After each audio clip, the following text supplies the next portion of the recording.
Qué bueno es Dios que nos da la oportunidad de estar en su casa y en sus cosas. Qué bueno, mientras este mundo se descalabra espiritual y moralmente, nosotros tenemos el beneficio de que Dios nos ha salvado y nos ha permitido precisamente tener acceso a esta salvación, a este perdón y a escapar de este mundo. Así que, amigo que esté aquí en esta noche, que nos vea a través de YouTube, usted tiene que escapar de este mundo.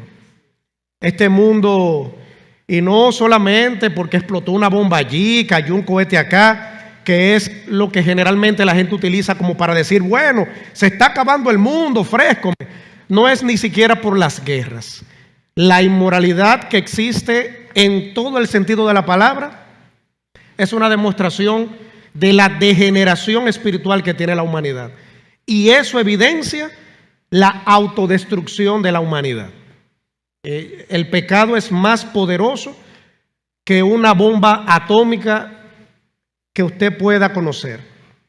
La bomba atómica más letal registrada en el mundo fue la bomba del zar, 3.800 veces más poderosa que la bomba atómica lanzada en Hiroshima, una bomba atómica rusa. Y realmente el pecado todavía supera ese daño que hace esa bomba atómica. Bueno, vamos a predicar la palabra de Dios. Yo casi no me escucho, producto de este calor que hay fuerte, el polvo del Sahara.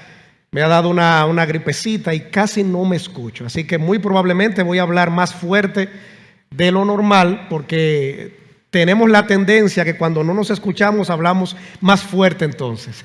Eso sale de manera automática. Pero vaya orando por mí ahí sentado, ahí sentada, para que el Señor permita que podamos concluir esta predicación. Oremos. Amante Padre Celestial que moras en las alturas, Señor, debemos de darte las gracias porque nos has dado la oportunidad de estar en tu casa.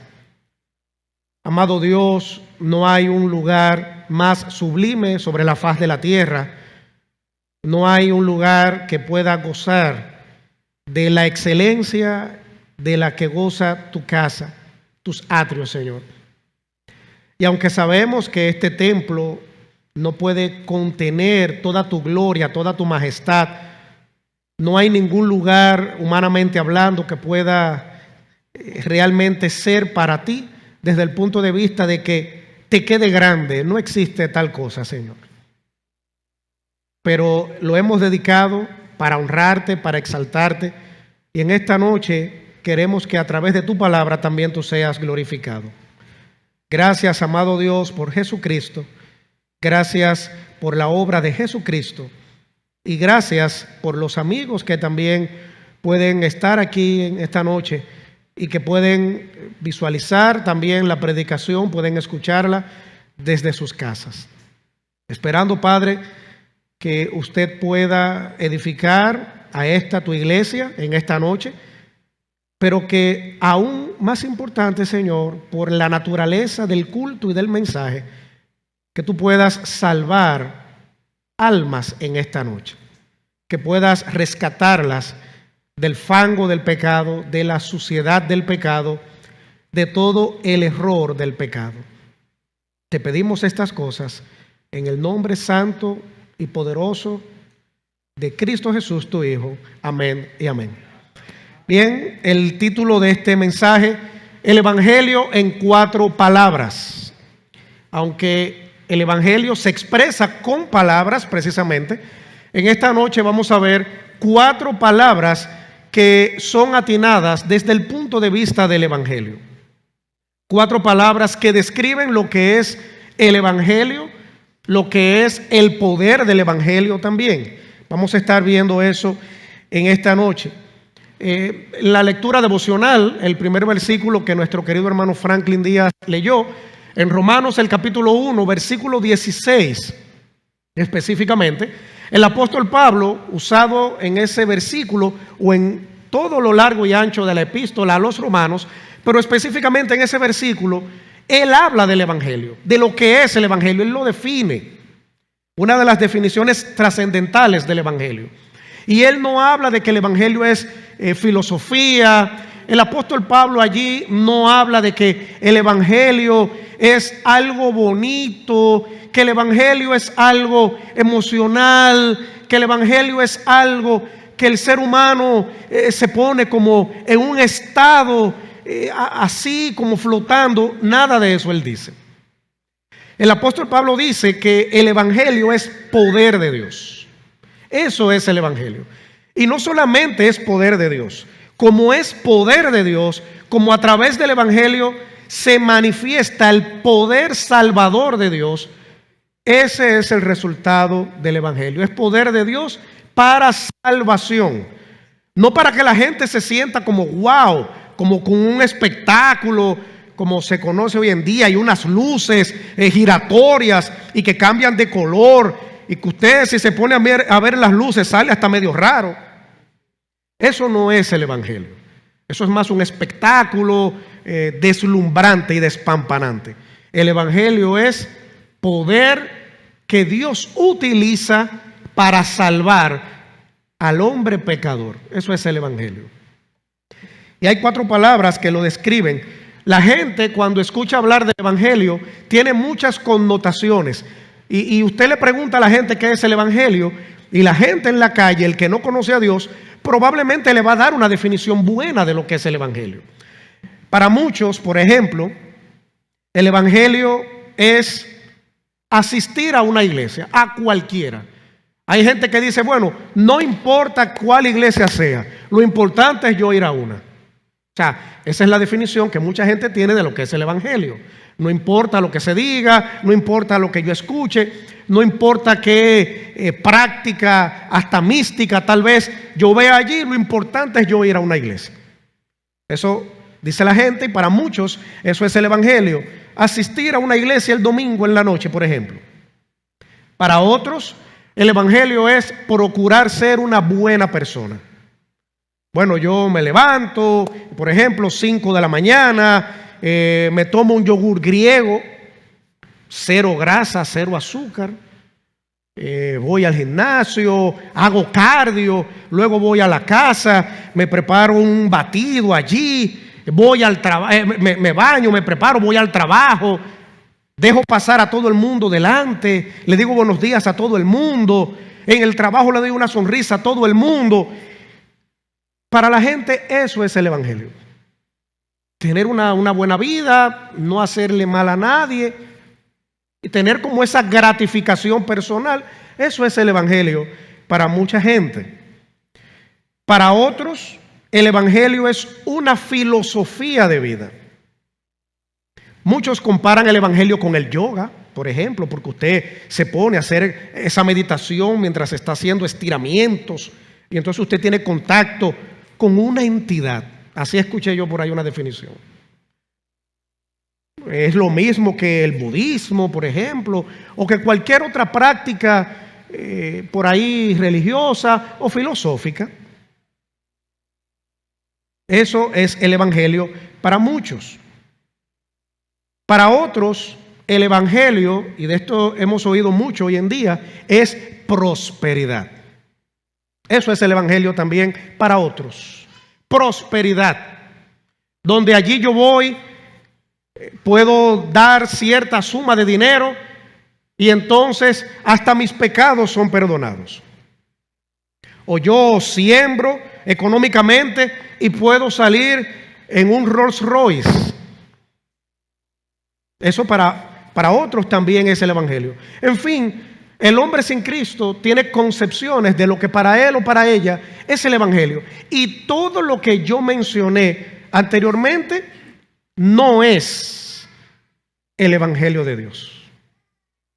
No es la buena noticia de parte de Dios para la humanidad. Nada de eso es el Evangelio.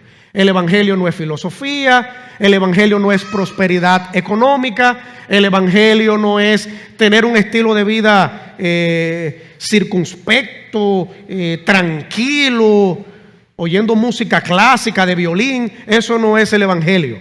Vamos a ver qué es el Evangelio en un momentito. La Biblia presenta el Evangelio como una noticia extraordinaria. No es cualquier noticia, amado amigo que estás aquí en esta noche o que me ves. El Evangelio es una noticia extraordinaria. Más importante que ver un mensaje del banco diciendo que te depositaron el sueldo. Y esa es una buena noticia. Pero el Evangelio va más allá, es extraordinaria. Esas buenas nuevas. El Evangelio comienza con Dios, termina con Dios. El Evangelio es hablar de Dios y de la obra redentora de Cristo. El Evangelio no termina con una emoción pasajera de se acabó el culto donde me llevó mi familiar o donde me invitaron y como que ya vuelvo para mi casa aburrido, aburrida y pensando en los problemas. El Evangelio no termina así, no es una emoción pasajera. El Evangelio, estimado amigo, es una transformación del interior y que se refleja en el exterior. Eso es el Evangelio. Tiene que ver con la eternidad. El Evangelio no trata principalmente de lo que el hombre hace por Dios. Eso tampoco es el Evangelio. Y que, bueno, es verdad que Cristo salva, pero hay que hacer cosas para ayudar a Dios, para ayudar a Cristo. Déjeme decirle, estimado amigo, Cristo no necesita ninguna ayuda que usted le pueda dar. Porque lo primero es que ningún ser humano puede darle una ayudita a Dios. Porque Dios hizo todo lo necesario a través de Cristo en la cruz para que exista salvación gratuita. Lo que significa que usted no puede hacer nada para ayudar a Dios o para ayudarse a usted mismo. Al contrario, mientras la humanidad entienda, y esto es un razonamiento producto del pecado, que puede hacer algo para salvarse o tener bienestar espiritual, se seguirá perdiendo. Seguiremos teniendo una humanidad completamente perdida y caída. El Evangelio trata de lo que Dios ya hizo por Cristo, mediante Cristo, por el hombre. De eso es que trata el Evangelio. El Evangelio no trata de un nombre, de una religión, de una secta, como dicen, o de un movimiento. El Evangelio es la obra de Cristo en la cruz para salvar a la humanidad. Ese es el Evangelio. Esa es la buena noticia. Y vamos a ver estas 4 palabras. Vamos a ver la palabra Dios, la palabra hombre, la palabra Cristo y la palabra fe. Esas 4 palabras definen el Evangelio. Y la primera de ellas, que es el primer punto de este mensaje, vamos a verlo rápidamente, la palabra Dios. Le he titulado a este punto, Dios, el Dios santo, justo y digno de toda adoración. En la palabra de Dios, en Romanos, vamos allá donde tuvimos la lectura devocional, Romanos capítulo 1. Vamos a ver acá algunos versículos de este capítulo, no lo vamos a ver completo, pero Romanos, el capítulo 1, la palabra de Dios dice, versículos del 18 al 20. Muy conocidos. Dice, porque la ira de Dios se revela desde el cielo. ¿Contra qué? Dice ahí. ¿Contra qué se revela la ira de Dios? Y esto producto de la justicia de Dios precisamente. Dice que la ira de Dios se manifiesta, se presenta, se evidencia, dice, se revela desde el cielo contra toda. Y fíjese que la palabra toda no deja nada fuera, ¿verdad? Toda significa eso mismo, toda. Ahí no dice algunos. Dice que se manifiesta, se revela desde el cielo contra toda impiedad e injusticia de los hombres que detienen con injusticia la verdad. Dice el 19. Porque lo que de Dios se conoce les es manifiesto, pues Dios se lo manifestó, porque las cosas invisibles de Él, hablando de Dios, las cosas invisibles de Dios, su eterno poder y deidad, se hacen como, dice ahí, claramente visibles desde la creación del mundo, siendo entendidas por medio de las cosas hecha. Y mire, estimado amigo, amiga, cómo Dios le llama a la humanidad actual. Dice que es inexcusable, sí o sí. Porque dice en la parte final del versículo 20, de modo que no tienen excusa. Dios dice que el hombre pecador, que la mujer pecadora no tiene excusa delante de él. Nadie puede justificar su pecado delante de Dios. Aunque hay gente que lo hace. Hay gente que actúa y sale con unas justificaciones descabelladas, aunque tenga cabello. No es excusable la humanidad, dice aquí. Dios, dice la palabra de Dios, que está airado todos los días contra el pecador. La ira de Dios se manifiesta, se revela, se presenta, y mire cómo más la palabra de Dios describe a la humanidad. Una humanidad impía e injusta. Así Dios lo ve. Inexcusable también. 3 definiciones, 3 características. La ira de Dios no es una explosión. Como nosotros vemos, una persona se molesta, explota, estalla y hace una demostración de ira. No es en ese sentido que ahí se menciona la palabra ira. A lo que se está refiriendo aquí es realmente a la respuesta, escuche bien, la respuesta de parte de Dios de manera justa contra el pecado. Eso es. Dios revela su ira de 2 maneras. Bastante interesante, estimado amigo, hermano o hermana que está aquí. La primera, de manera indirecta, mediante las consecuencias naturales por el pecado de la humanidad. Esa es la primera forma en cómo Dios muestra su ira contra la humanidad perdida. La primera, teológicamente, indirecta, mediante esas consecuencias. Tú eres pecador, tú eres pecadora, tu pecado tiene consecuencias. Y esas consecuencias no son solamente a nivel espiritual. Las consecuencias del pecado, y la palabra de Dios también describe eso, se ven hasta físicamente también. Y la otra precisamente es la directa, la intervención directa de Dios castigando. No solo a través de consecuencias, sino Él mismo en su soberanía, actuando directamente. Dios está airado. Dios no le pasa paño tibio al pecado. Estimado amigo, amiga, Dios no le pasa un pañito tibio. No maquilla el pecado.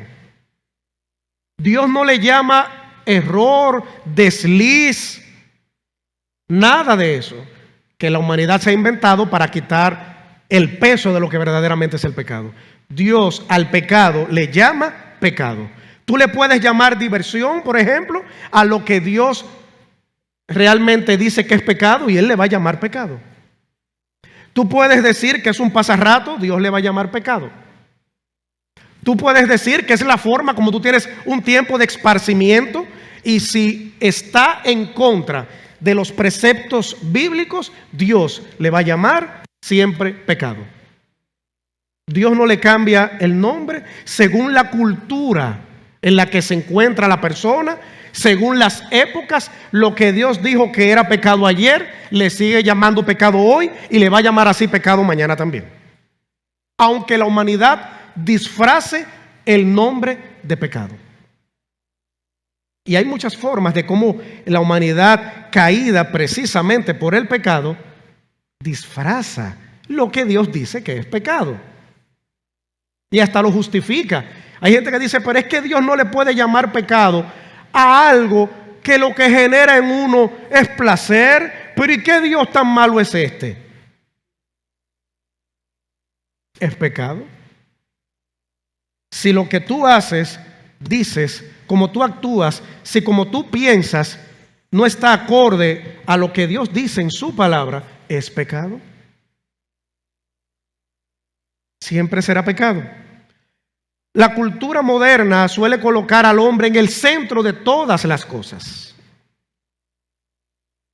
Y por eso tenemos la sociedad mundial que tenemos. porque el ser humano es el centro de todas las cosas.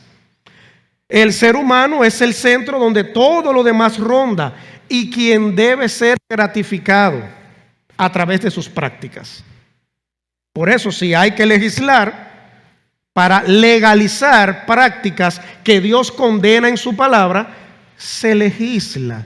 ¿Por qué? Porque a fin de cuentas, el que tiene que sentirse con placer en lo que hace, el que tiene que sentirse complacido, es la humanidad. Así es que estamos. Y por eso es que en siendo problemas mentales y trastornos mentales, se le llama hoy en día derechos. Hay una serie de derechos, sobre todo en Europa, en muchos países también de América Latina, y un día también eso va a llegar aquí, que no son derechos, son trastornos y una serie de problemas mentales de la gente que se le llama derechos para quitar el peso de lo que Dios dice que es pecado. La cultura, el hombre es el centro. Siéntete bien, disfruta tu vida. Tu vida es una sola, vívela. Y hay hasta canciones que motivan a eso. Vive la vida loca. Oiga eso. Sin embargo, la palabra de Dios dice que Dios, que es santo, que está lejos del pecado, que no tiene nada en su naturaleza divina, no hay nada donde quepa el pecado. En la perfección de Dios no está el pecado, no existe el pecado. Dios tiene toda autoridad para llamar y corregir el pecado del pecador. Dios es santo, lejos del pecado, y su justicia condena el pecado. Eso es lo que dice la palabra de Dios en Romanos capítulo 1, 18. Esa injusticia, ese pecado de la humanidad, Dios lo castiga. Es inexcusable la humanidad delante de Dios. Antes de conocer la necesidad, tienes que conocer a Dios, con quien debes tratar. La necesidad más grande que tiene el pecador no es ni dinero, no es ni educación, no es un cargo político. La necesidad más grande que tiene una persona sin Cristo es a Cristo Jesús. Es la de ser salvado, salvada por la gracia de Dios mediante Cristo Jesús. Esa es la necesidad. Y es por eso que la humanidad debe entender quién es Dios y que el Evangelio comienza en Dios. Y vamos a seguir desarrollando este punto. Dios es santo, como les he comentado. La santidad, estimado amigo, describe la absoluta perfección moral de Dios. La moral humana no describe a Dios. No se debe tomar la ética humana para describir y tener una idea entonces de quién es Dios. Porque sería un concepto aterrizado a la humanidad caída. Por eso Dios, o como la gente ve a Dios, es diferente la percepción de quién es Dios dependiendo la cultura de los pueblos. Eso no describe la moral de Dios. La describe su santidad. Y por eso es, estimado amigo, que lo que sea bueno o lo que sea malo no es en virtud de una constitución, ni en virtud de lo que diga un parlamento, un congreso, o lo que diga el poder ejecutivo. Lo que es bueno y lo que es malo es en virtud de la santidad y de la moral santa de Dios. Ahí es entonces que se establece si esto es bueno o si esto es malo. A través de la santidad perfecta de Dios. Dios está completamente separado del pecado. Isaías precisamente habla de esto. Me gusta este versículo. Isaías, vamos allá, Isaías el capítulo 6. Isaías el capítulo número 6, el versículo número 3. Isaías, hablando precisamente de la santidad de Dios, dice lo siguiente. en este capítulo. Versículo 3 de Isaías, el capítulo 6, dice: y el uno al otro, bueno, vamos a tomarlo desde el 2. Por encima de él había serafines, cada uno tenía 6 alas, con 2 cubrían sus rostros, con 2 cubrían sus pies, y con 2 volaban. Y el uno al otro daban voces diciendo, ¿qué decían? Dice acá el profeta Isaías: Santo, Santo, Santo, Jehová de los ejércitos. Toda la tierra está llena ¿de qué? Dice, de su gloria. Fíjese la descripción, y hay otros versículos, por asuntos de tiempo no lo vamos a buscar, pero mire cuántas veces aparece la palabra santo aquí. Una sola vez, ¿verdad? 3 veces. Dice santo, santo, santo. Dios es santo. También el apóstol Pedro hablaba de esto también, en ese sentido. Dios es santo. Y la santidad de Dios es lo que permite que Él esté totalmente distanciado del pecado. Y déjame decirte, estimado amigo, una de las razones por las cuales tú necesitas a Dios es porque Dios es santo. No hay una forma por la cual un pecador penitente, un hombre, una mujer sin Cristo, pueda agradar a Dios, porque Él es santo y no tiene contacto con el pecado. Por eso es que se necesita solo a Cristo Jesús como intermediario. Nadie por sí solo puede, porque Dios es santo. Dios es justo. Nunca actúa de manera injusta. En este mundo hay mucha injusticia, ¿verdad que sí? Tú y yo somos injustos. Dios es justo. Y por eso dice Romanos capítulo 1, versículo 18, que esas injusticias, producto del pecado que hace la humanidad, Dios las castiga.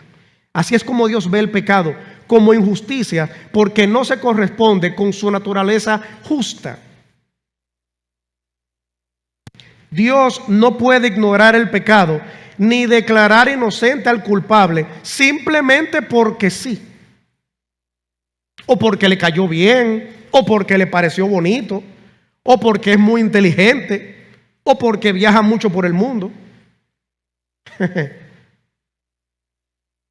Su justicia exige castigo para el pecado.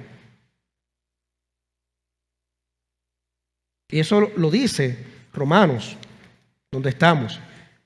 Dice que la ira de Dios se revela contra esas injusticias, contra el pecado de la humanidad, contra la culpabilidad que tiene el hombre sin Cristo de pecado. Siempre Dios, su justicia, su santidad va a hacer que Él castigue el pecado, que Él castigue a la humanidad pecadora. Pero Dios también, esa primera palabra que estamos describiendo, Dios no solamente es que Dios es justo, no solamente es que Él es santo y todos sus atributos están en equilibrio. Dios no es más justo que santo, Dios no es más santo que perdonador. Todos los atributos de Dios están en justo equilibrio, pero Dios también es amor. Y eso nosotros lo vemos, por ejemplo, en Juan capítulo 3, versículo 16. ¿Cuál fue la razón por la cual Dios, al ver la incapacidad humana para que un pecador, para que una pecadora pueda apartarse del pecado, cuál fue la razón por la cual Dios envía a Cristo Jesús? Precisamente por amor a ti y a mí. Por amor. Aunque Dios es perfectamente justo, es también perfectamente amoroso. Su amor no contradice su justicia. Ambas perfecciones están de manera armónica, de manera perfecta. Y el Evangelio existe precisamente por todo lo que hemos estado diciendo. El Evangelio existe por amor de Dios a la humanidad perdida, imposible de poder resolver el problema de pecado, por su justicia, por su santidad. Por eso existe el Evangelio. Muchas personas desean a Dios, que Dios perdone, pero que no juzgue. De hecho, hoy la gente utiliza una frase: escuchamos pero no juzgamos. ¿Verdad que hemos escuchado mucho eso? Sobre todo entre los jóvenes se usa mucho eso. Escuchamos pero no juzgamos. Pues Dios juzga porque Él es justo. El hombre pecador quiere: Dios, perdóname, pero no me juzgues, no me toques mi pecado, trátame bien. El Dios de la Biblia no puede negar su propia santidad, por eso juzga. El Evangelio solo puede entenderse cuando tú, estimado amigo, amiga, comprendes quién es Dios. No hay otra forma de que se pueda entender. No hay palabras bonitas. Es entender que Dios es santo, que su santidad le hace no tener contacto con el pecado, que Él es justo y su justicia le hace castigar el pecado, pero que es amor y te permite escapar del pecado, como vamos a seguir desarrollando en el mensaje. La segunda palabra, hombre, la humanidad, el hombre, pecador, culpable e incapaz de salvarse. ¿Qué dice la palabra de Dios en el libro de Romanos? Romanos, el capítulo 3, versículos muy conocidos. Romanos capítulo 3, versículo 10, por ejemplo. Algunos más, pero el 10 principalmente dice: como está escrito, no hay justo. Y aquí el apóstol Pablo está describiendo a la humanidad precisamente. Dice: como está escrito, no hay justo ni aun uno, no hay quien entienda, no hay quien busque a Dios. Todos se desviaron, a una se hicieron inútiles. No hay quien entienda, dice, no hay quien haga lo bueno. No hay ni siquiera uno, dice la palabra de Dios. Dice: sepulcro abierto es su garganta, con su lengua engañan. Oiga esta descripción: veneno de áspides, dice, hay debajo de sus labios. Su boca está llena de maldición y de amargura. Sus pies se apresuran para derramar sangre. Quebranto y desventura hay en sus caminos. Y mire cómo sella el 17. Y no conocieron camino de paz. El 18 sigue describiendo: no hay temor de Dios delante de sus ojos. Y aunque hay otros versículos que siguen describiendo esto, pero con estos versículos que hemos leído, mire cómo Dios ve a una humanidad perdida. Esos versículos describen lo que Dios opina de la humanidad, lo que Dios opina de ti, que aún no te has entregado para salvación. Dice que no hay bueno, no hay justo, porque es imposible ser justo y poder entonces con esto agradar a Dios, que es justo. No hay forma humana alguna que esto pueda ser posible.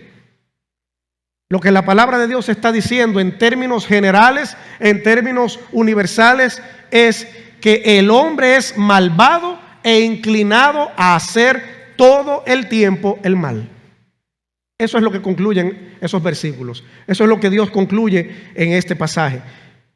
Y la gente se asombra mucho cuando ve homicidios, cuando ve todo lo espeluznante que hay ahí en la calle. Está difícil, señores. Este mundo está difícil.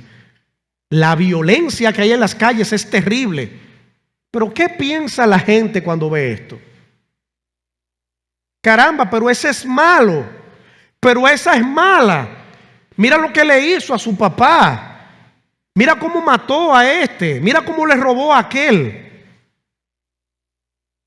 ¿Sabes qué es lo grande, estimado amigo, amiga? Tú tienes el mismo potencial para hacer lo mismo o peor que ves en las noticias. La única diferencia entre tú y ellos es que ellos manifestaron el pecado porque tuvieron la oportunidad. La gente dice: pero qué malo fue Hitler.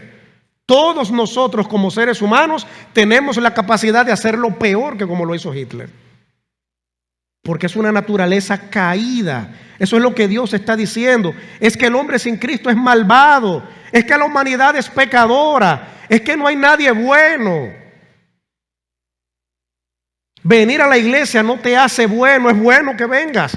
Ojalá y vengas el domingo que viene también. Pero venir a la iglesia no te hace bueno delante de Dios. Bueno, yo estoy buscando a Dios porque ya yo comencé a ir a la iglesia. Es lo mismo que si te quedaras y no vinieras. Yo ayudo a la gente. Yo busco en el closet siempre zapatos, camisa vieja y le doy a la gente que cruza. Qué bueno. Pero delante de Dios, eso no te acumula puntos para la salvación. Hay gente que cree que la salvación es así, déjeme decirle. Las compañías telefónicas, usted cuando paga, por ejemplo, si es con factura, los bancos, con el uso de tarjetas, usted va acumulando puntos y después lo cambia por algo. Con la salvación no funciona así. Yo voy a ser bueno en este mundo, voy a hacer obras y voy acumulando puntos y después le digo a Dios, Dios, cámbiame estos puntos por un perdón, cámbiame estos puntos por la salvación. Así no funciona, estimado amigo, estimada amiga. No es con fin de puntos, como los de Altiz. Valga la payola, ¿verdad? El hombre y su condición, el problema fundamental del ser humano no es económico, como te decía ahorita, no es político, no es psicológico, el problema es espiritual, es el pecado. El pecado no consiste solamente en hacer cosas malas. Ese es otro concepto que tiene la gente. Bueno, yo peco cuando ejecuto. Es que pecas aquí y aquí. Es una condición, no simplemente una acción. La acción es el resultado del pecado que mora en ti. No es cuando ejecutas. Bueno, pero yo no mato a nadie.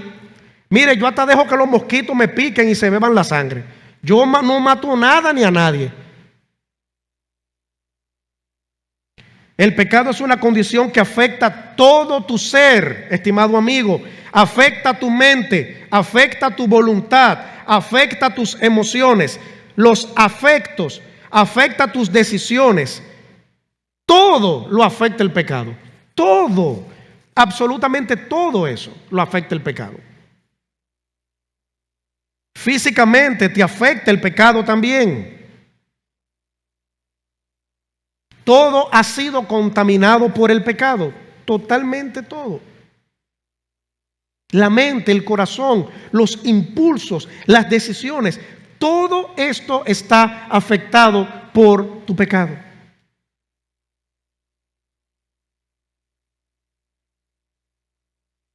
Es un asunto universal. Ahí mismo en Romanos el capítulo 3, el versículo número 23, el apóstol Pablo nos dice lo siguiente, un versículo también poderoso y conocido en este sentido. Dice, por cuanto algunos, ¿verdad? Todos. Está hablando de la universalidad del pecado, la humanidad. Por cuanto toda la humanidad es pecadora, ¿cuál es la conclusión de Dios? ¿Cuál es el resultado del pecado de la humanidad? Dice que está destituido, separado, alejado, apartado, Dios allá, usted aquí, de la gloria de Dios. Así está la humanidad, así estás tú, querido amigo. Y aquí no entra la edad. No, los jóvenes no son pecadores porque ellos están aprendiendo a disfrutar y a vivir en la vida. También son pecadores. Los ancianos no son pecadores porque están próximos ya a guindar los tenis. También son pecadores. No es exclusivo de un grupo de personas. Es la humanidad completa, dice la palabra de Dios. Esa expresión, por cuanto todos pecaron, no existe excepción allí. No es un asunto de religiosidad. Esto engloba allí a los religiosos, esto engloba a los ateos, esto engloba también a adultos, a jóvenes, ancianos, a todo el mundo. Es la humanidad completa. Por eso tiene una consecuencia el pecado. Romanos 3:23 lo dice, que es esa separación que hay entre Dios y la humanidad. Pero ahí mismo, Romanos capítulo 6, versículo 23, también tiene otra de las consecuencias del pecado. Dice que la paga del pecado, ¿cuál es? La parte A del versículo, la muerte. Y no solamente el concepto de muerte que tenemos, muerte espiritual, distanciamiento por la eternidad de Dios. Esas son de las consecuencias del pecado. La muerte física, la separación espiritual, la condenación eterna. Todo eso son consecuencias del pecado, consecuencias que tienes por tu culpabilidad. Las buenas obras no limpian tu culpa. La religión no regenera el corazón. La moralidad no satisface la justicia pura y santa de Dios tampoco. ¿Cuántos filósofos, verdad? Los estoicos, gente que tenía un estilo de vida prudente, necesitaban también y necesitan a Dios, todo el mundo. La peor mentira que Satanás ha sembrado en el corazón de la humanidad es hacerle creer que puede llegar a Dios por sus propios méritos. Dios tiene que salvarme a mí. Las Escrituras afirman que toda la humanidad necesita un Salvador. Toda la humanidad. Y por eso llegamos a la tercera palabra, Cristo. Ya vimos a Dios, vimos la palabra hombre, Cristo, la provisión perfecta de Dios para la salvación. Romanos, el capítulo 5, estamos ahí mismo en el libro de Romanos. Romanos, el capítulo 5, los versículos 6 al 11. Versículos que conocemos los creyentes, ¿verdad? Dice la palabra de Dios, porque Cristo, cuando aún éramos débiles, a su tiempo, ¿por quiénes murió Cristo? Dice ahí, por los adinerados, por los que viven en Dubái. ¿Por quiénes murió Cristo? Dice ahí. Dice ahí, por los impíos. Cristo murió por ti, estimado amigo, estimada amiga, murió por mí, murió por todos los que estamos aquí. Y esa ha sido la bendición más grande que puede tener un ser humano, que Cristo murió por él, murió por ella. Dice que murió por los impíos, que sigue diciendo, ciertamente apenas morirá alguno por un justo. Con todo, pudiera ser que alguno, ¿verdad?, osara morir por el bueno. Y el versículo 8, vibrante. Mas Dios muestra su amor para con nosotros, para ti, para ella, para él, para mí, para ti. Dice, en que siendo como aún pecadores, malos, separados de Dios, culpables del pecado. Ese es el veredicto de la humanidad, culpable del pecado. ¿Qué dice ahí el versículo 8? Cristo murió por nosotros. Gloria al Señor. Y eso es parte de esa buena noticia de lo que es el Evangelio, que Cristo Jesús murió por ti. Cristo, solamente Cristo. Se trata de Cristo. ¿Qué dice el 9? Pues mucho más, estando ya justificados en su sangre, por él seremos salvos de la ira. El capítulo 1, versículo 18, ¿cómo comienza diciendo? Porque la ira, habla de ira, ¿verdad que sí? De la ira de Dios, que se manifiesta por el pecado de la humanidad. Pues mire lo que dice aquí, precisamente el versículo número 9. Dice que por Cristo la humanidad es salva de la ira. De la ira de Dios, producto de la inmoralidad del pecado. Dice el 10, porque si siendo enemigos, mire cómo Dios ve a un pecador, a una pecadora. Cuidado con eso de todos somos hijos de Dios. Dice ahí, enemigos. Dice, fuimos reconciliados con Dios por la muerte de su Hijo. Está hablando de Cristo. Mucho más, estando reconciliados, seremos salvos. Wow. Salvos por su vida. Y el 11. Y no solo esto, sino que también nos gloriamos en Dios por el Señor nuestro Jesucristo, por quien hemos recibido ahora la reconciliación. ese distanciamiento entre la humanidad pecadora y Dios se quita, esa brecha, esa distancia, ese hoyo, como usted le quiera llamar, se quita con Cristo. Cristo es el que reconcilia a la humanidad perdida con Dios, que es justo, que es santo y que permite eso a través de Cristo por su amor. Óigame, pero mejor de ahí se daña. La humanidad, somos pecadores, dice la palabra de Dios. Dios no tiene contacto con el pecado. Pero oigan lo que hace Dios. Oiga esto. Primero, por amor, envía a Jesús, para que Jesús cargue con el pecado de la humanidad. Pero entonces salva a la humanidad mediante el sacrificio de Cristo. Siendo enemigos, busca la reconciliación de la humanidad consigo mismo a través de Cristo. Pero Dios se la puso fácil a la humanidad. ¿Sí o no? Se la puso fácil. Entonces, ¿dónde está el problema? ¿En Dios que ha hecho todo eso o en la humanidad?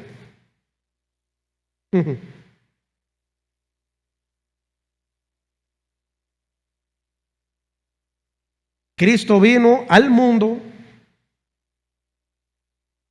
El Hijo de Dios tomó naturaleza humana, vivió una vida completamente perfecta, nunca pecó y murió en tu lugar y en el mío. En esa cruz, ahí padeció físicamente, sufrió desde antes de la cruz, claro está, de la crucifixión. Ahí en la cruz cargó tu pecado, mi pecado, para darte la oportunidad de que te arrepientas, de que te entregues a Él. Sigo diciendo, a la humanidad se la pusieron fácil. Es la humanidad que por el pecado, por rebeldía, dice no, no quiero. Y la gente lo dice así. Cuando usted está predicándole el evangelio a la gente dice, bueno, yo quisiera arrepentirme, pero es que si me arrepiento, oiga este razonamiento, si me arrepiento, tengo que dejar de beber, tengo que dejar de fumar, tengo que esto. Porque la gente no quiere. La gente abraza su pecado ahí, le da cariño. Ya. La gente no se quiere arrepentir. Pero culpa a Dios de las desdichas y de las desgracias de la humanidad. Pero ¿dónde estaba Dios cuando pasó tal cosa? Pero si Él existe, ¿por qué permitió que pasara esto? Porque la ira de Dios se revela desde el cielo contra toda impiedad e injusticia de los hombres. El problema no está en Dios. El problema no está en que Dios es muy exigente. ¿Qué Dios es este?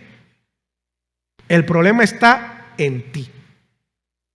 Que no quieres, que te sientes cómodo en el pecado, que estás en tu zona de confort con el pecado. El problema está en ti. El problema está en la humanidad. Que la humanidad no quiere a Dios. Que la humanidad quiere lo de Dios, pero sin Dios. Oiga eso. La humanidad quiere a Dios, pero sin Dios. Pero ¿y entonces? ¿Y cómo es? Ya lo leímos en Romanos 5:8.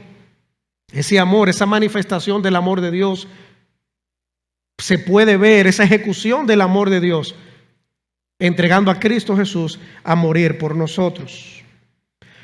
La cruz no fue un accidente, estimado amigo, como muchos dicen por ahí hoy en día.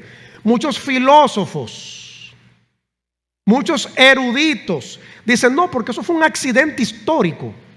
Escuché a uno en YouTube decir eso.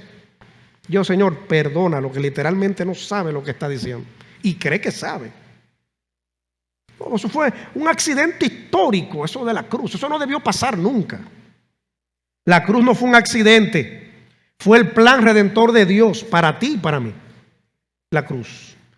Cristo murió como sustituto tuyo y mío ahí en esa cruz. La sangre de Cristo derramada en ese palo, vamos a decir así, en ese madero rústico, Esa sangre derramada ahí fue por ti y por mí, que no merecíamos eso. Porque lo único que la humanidad sí merece de parte de Dios es la condenación eterna. Eso es lo único, ¿eh?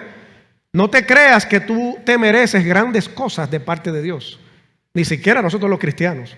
Es su gracia y su misericordia. Lo que sí la humanidad se merece es la condenación eterna. Y aún Dios, para librarte de la condenación eterna, mandó a Cristo Jesús a morir por ti y por mí. A sufrir, a padecer, a ser torturado, a quedarse sin sangre ahí chorreando por ti y por mí, para entonces querer vivir una vida voluntariamente alejada de Dios. No, yo no. Esos son los evangélicos. Cristo recibió el castigo que nosotros merecíamos. La ira de Dios no cayó sobre Cristo para que pudiera ser satisfecha la vida humana. No fue para eso que Cristo murió. Para que tú pudieras estar realizado simplemente. No fue para eso que Cristo murió en la cruz. Cristo murió en la cruz para poder satisfacer la justicia de Dios. La expresión, una de las expresiones más detalladas de esto, Isaías capítulo 53, versículo 5. Vamos allá, Isaías capítulo 53, versículo 5. La palabra de Dios dice el profeta, mas él, hablando precisamente de Cristo, mas Cristo, mas él, ¿cómo fue? Le pasaron un wiper, ¿verdad que sí? Dice ahí, mas él, escucha con atención, amigo, mas Cristo herido fue por nuestras rebeliones, por tu pecado, por el mío. Tú y yo somos culpables de la muerte de Cristo. ¿Qué sigue diciendo el versículo? Molido por nuestros pecados. El castigo tuyo y mío de nuestra paz, dice ahí, fue sobre él. Y por sus heridas, por su llaga, por su sufrimiento, por el dolor de Cristo Jesús. ¿Qué dice la palabra de Dios? Fuimos nosotros espiritualmente curados. Eso lo hizo Cristo por la humanidad. No simplemente para que digas gracias a Cristo. Es para que puedas arrepentirte, para que puedas entregarte a Él y solo a Él. Y aunque Cristo murió, pero también Cristo resucitó. Y eso es, la resurrección de Cristo es lo que le da asidero a la fe del cristiano y al evangelio precisamente. La resurrección de Cristo. No lo vamos a buscar por asuntos de tiempo, pero la palabra de Dios en 1 Corintios, el capítulo 15, específicamente el versículo 17, dice que si Cristo no hubiese resucitado, si se hubiese quedado, como muchos creen, en el sepulcro ahí, dice que vana iba a ser nuestra fe. El evangelio iba a ser vano. Pero como Cristo resucitó y no anda por ahí en un parque, ni levantando en un motor, sino que está a la diestra del Padre, dice la palabra de Dios, el evangelio es verdadero. Esto que se te está diciendo es verdad, porque Cristo murió, sí, por tus pecados y los míos, pero resucitó. Eso es poderoso, poderoso. La resurrección de Cristo demuestra que el sacrificio fue aceptado, cumplió, valió el sacrificio de Cristo. También significa que la muerte fue vencida. Esa muerte, esa separación eterna, todo eso está erradicado con la resurrección de Cristo Jesús. También significa que Cristo vive para siempre. Y también significa que la salvación está consumada. Porque la Biblia dice que el autor y consumador de la fe, ¿quién es? Cristo Jesús. La resurrección es la garantía de que el evangelio es poder de Dios, como dijo en Romanos 1:16 el apóstol Pablo, inspirado por el Espíritu Santo. La salvación no depende de tus esfuerzos, depende exclusivamente de la obra perfecta de Jesucristo, Cristo hizo todo lo necesario para reconciliar con Dios a la humanidad perdida. Cristo hizo todo lo que se necesitaba. Ya la humanidad no tiene que hacer más nada. Ni tiene que pagar, ni tiene que hacer obras, ni tiene que guardar un día, ni tiene que ir allí, ni tiene que besar un cuadro acá. Todo lo que era necesario, Cristo lo hizo, y Dios el Padre quedó satisfecho con el sacrificio de Cristo en la cruz del Calvario. Completamente satisfecho. Y la última palabra, para terminar, fe. Les dije que eran 4, ¿verdad? Ya vimos la palabra Dios, vimos la palabra hombre, pero también acabamos de ver la otra palabra, la tercera. Y ahora vamos a ver la última, la palabra fe. La tercera, Cristo, la palabra fe. La fe, la única respuesta correcta al Evangelio. Romanos capítulo 5, donde estábamos hace un momento. Romanos, el capítulo 5, el versículo 1. Justificados, pues. Esa justicia de Dios, ese Dios justo, santo, perfecto, esa justicia de Dios pasa, para decirlo en un lenguaje muy sencillo, aplatanado, como decimos, pasa a una persona cuando se arrepiente a través de la fe en Cristo Jesús. Dice Romanos 5:1, justificados pues por la fe, tenemos paz. ¿Para con quién? Para con Dios, mediante, por medio de, a través de, ¿quién? Cristo Jesús. La fe. Y la palabra de Dios en Efesios el capítulo 2, versículos 8 y 9, habla que la fe es importante precisamente para la salvación. Dice que por gracia sois salvos por medio de la fe. Y eso no depende de la humanidad. No es algo, no son dotes que tiene la humanidad, sino a través de ese regalo inmerecido de Dios. Y el versículo 9 entra y dice en una pequeña línea, no por obras para que nadie se gloríe. Es por fe.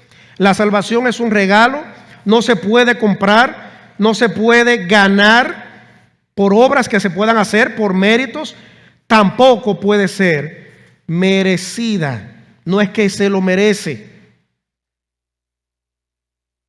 La salvación implica reconocer la condición pecaminosa.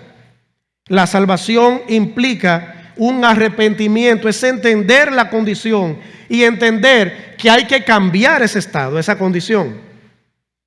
La salvación implica confiar únicamente en Cristo como Salvador. No hay mediadores, solamente es Cristo. El único mediador que aparece en la palabra de Dios entre Dios y la humanidad es Cristo Jesús. Cristo no necesita tampoco un mediador. Dije, bueno, dime tus pecados que yo se lo digo a Él. No, Cristo no necesita mediador. El mediador por excelencia es Cristo. La fe produce transformación en la vida de una persona cuando entrega su vida precisamente a Dios. La verdadera fe nunca permanece sola. Produce obediencia a Dios, produce amor por Dios, produce una nueva manera de vivir, produce salvación, la fe en Cristo Jesús. La pregunta no es si alguien conoce a Jesús. La pregunta es, ¿has depositado tu fe en Jesús? Son dos cosas diferentes. Conceptualmente cualquier persona le puede hablar de Jesús. De hecho, los ateos, aunque usted no lo crea, porque los ateos en la gran mayoría de los casos, sobre todo los ateos puros, como se le llama, los ateos duros, creen no en Cristo como Dios, pero sí creen en Jesús desde el punto de vista histórico. Ellos creen, ellos saben que existió Cristo, el Cristo histórico, como le llaman, pero no es intelectualmente que se habla allí. No es una fe intelectual de, sí, yo sé, amigo, yo sé, joven, que Dios me quiere salvar, pero más tarde. No es a eso que se está refiriendo. Es confiar en Jesús como único y suficiente Salvador. Es en ese sentido. Muchos conocen el Evangelio intelectualmente, pero solamente son salvos quienes creen verdaderamente. No es tener muchos conceptos y muchas definiciones y decir que en el siglo tal apareció un sudario y que tenía manchas de sangre de Jesús. Eso es patraña. Es depositar tu confianza, tu fe en Cristo Jesús, en el único y suficiente Salvador. Así que, en conclusión, toda la Biblia apunta a la siguiente verdad: Dios es santo, justo y digno de toda adoración. El hombre es pecador y está separado de Dios. Cristo murió y resucitó para acercar, para salvar al pecador, acercarlo a Dios. Y la fe es la respuesta mediante la cual se recibe gratuitamente la salvación. El Evangelio no es un consejo para mejorar la vida, para ahorrar dinero en una cooperativa. Es una proclamación divina acerca de la única esperanza para el ser humano. Este mundo desesperanzado, este mundo que está lleno de violencia, este mundo que está lleno de dudas, que está lleno de estrés, que está lleno de ansiedad, este mundo donde la gente se está volviendo loca literalmente, porque hasta en las redes sociales lo ponen, lo que necesita es a Cristo Jesús. Solamente a Cristo. Únicamente a Cristo. Cristo no ofrece una mejora en tu vida. Cristo ofrece una nueva vida completamente transformada. No invita a confiar en tus obras. Escuche bien, no dije nos, dije no. Cristo no invita a confiar en tus obras, sino en la obra consumada por Él en la cruz. A eso es que Cristo te llama en esta noche. Romanos 10:9 dice que si confiesas con tu boca, si tú confiesas, entiendes tu condición natural de pecador, si tú entiendes que no hay otra forma precisamente para ser salvo sino a través de Cristo Jesús, la palabra de Dios entonces te dice que serás salvo. Si tú crees en Cristo que resucitó, serás salvo. Eso Dios te lo dice. Cada persona se encuentra ante una decisión. Dios ha revelado quién es Él, ha mostrado la verdadera condición del hombre, ha mostrado la solución a través de Cristo y la fe. Estimado amigo, amiga que estás aquí en esta noche, entiende esto que te hemos dicho. No porque nos haces sentir bien, sino porque necesitas ser salvado. Necesitas ser salvada. Oremos. Amado Dios, nuevamente venimos ante ti, te agradecemos por tu palabra. Te agradecemos porque enviaste a Cristo Jesús en tu plan redentor, tu plan perfecto. Enviaste a Cristo y esta es la fórmula cómo funciona. Es precisamente a través de la fe depositada en Cristo. Hemos visto que la humanidad perdida no necesita las obras, no necesita la religión barata, no necesita nada más que su fe en Cristo. Estimado amigo que estás aquí en esta noche, solamente de manera breve quiero decirte lo siguiente. El llamado de parte de Dios es clarísimo, muy claro. Arrepiéntete de tus pecados, abandona toda confianza en ti mismo, en ti misma, y cree en el Señor Jesucristo como Salvador. Quien viene a Cristo con fe no es rechazado.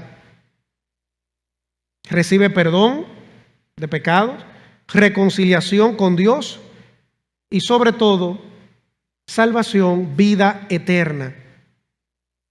Ese es el Evangelio en 4 palabras. Esa es la esperanza del mundo. Ese es el mensaje también que como iglesia te proclamamos en esta noche.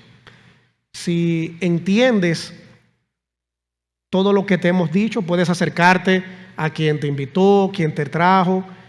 Si viniste solo, puedes acercarte a cualquiera de los hermanos que estamos acá en esta noche. Y con gusto, pues, seguiremos profundizando estas cosas, porque el común denominador nuestro como hijos de Dios es precisamente que también pueda ser salvo, pueda ser salva. Señor, los resultados de este mensaje los dejamos en tus manos. En el santo y bendito nombre de Cristo Jesús. Amén y amén. Bendiciones.